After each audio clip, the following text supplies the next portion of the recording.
Across the South Coast, live from Solent University, you're listening to Solent Sports News. Good afternoon, it's 3 o'clock, I'm Toby Chapman and these are your Solent Sports news headlines. Southampton are back in training today after their 3-1 defeat to Liverpool. The Saints manager, Ivan Juric, saw plenty of positives despite the side's loss.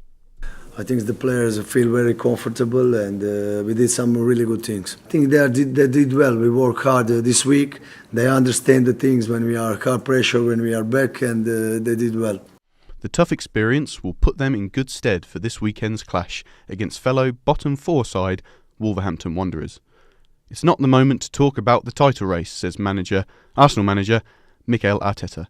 His side's 1-1 draw with Manchester United means Arsenal are now 15 points behind league leaders Liverpool. It wasn't good enough. We know that because for big parts of a lot of things that the game demands to come to Old Trafford and what we did, superb. But at the end, you have to capitalize on that when the team is so dominant and much better than the position.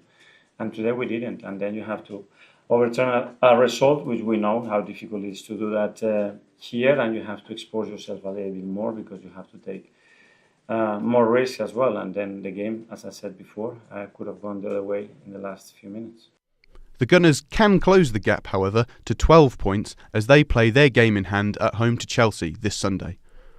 Bournemouth left London with just a point as Tottenham Hotspur pulled themselves back after being 2-0 down, a result manager Andoni Iraola felt was a missed opportunity.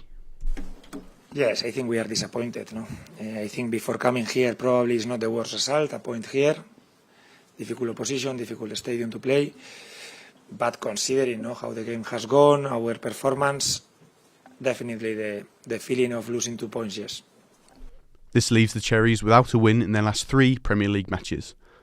Nottingham Forest have lost an appeal against a £750,000 fine issued by the FA. They were fined by the Football Association in October for an attack on the integrity of a match official at an unparalleled scale. The post was targeted at video assistant referee Stuart Atwell for his decision during a 2-0 defeat to Everton on April 21st, 2024. There are question marks over the future of the Commonwealth Games. Dame Laura Kenny has concerns about how the competition has stagnated over recent years. Commonwealth Games are actually looking into how it's run, how they can make it bigger and better, and how they can make it more attractive to nations to actually step forward and put their hands up and say, actually, we want to take it on. And like you see it in other sports, how they're developing and how they're making it so that more and more people can watch it, more and more people can be involved. Glasgow stepped in to host a scaled-down version of the 2026 Games after the Australian state of Victoria withdrew last year because of rising costs. England's men's rugby team kept their Six Nations title chances alive as they picked up all 5 points in their 47-24 win against Italy. Head coach Steve Borthwick was pleased with his side's style, which saw them run in 7 tries. I was really pleased with the players today, the way they adapted to an early disruption with Ollie Lawrence's injury against a really tricky opponent who were very, very streetwise, attack the breakdown really hard. So in that context, to deal with that and to get the result, to get the 7 tries was a really great performance by the guys. I think I've talked about the team playing fast. I think I've talked about the team being aggressive with the ball. I think that's the language I've used. In the cricket, India edged out New Zealand to win the Champions Trophy in Dubai. They chased down their victory target of 252 runs to cement India's place as the leading white ball cricket side in the world.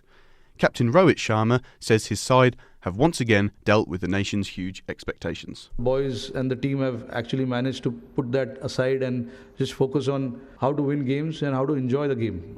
So that has been the most important aspect of our game in the last 2 or 3 years that we've played.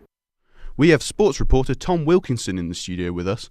Tom, could you tell us a bit about the controversies that surrounded the tournament? Yeah, it's a really challenging one for everybody involved, it has to be said. Obviously, there are political tensions between India and Pakistan, and with this tournament being held in Pakistan, India refused to travel on safety grounds. Now, what this resulted in was India playing all of their games in the United Arab Emirates at the same venue.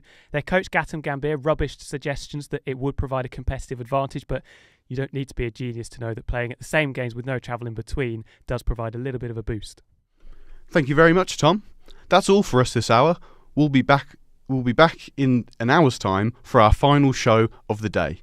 Thank you very much for listening, and we'll hear from you in an hour.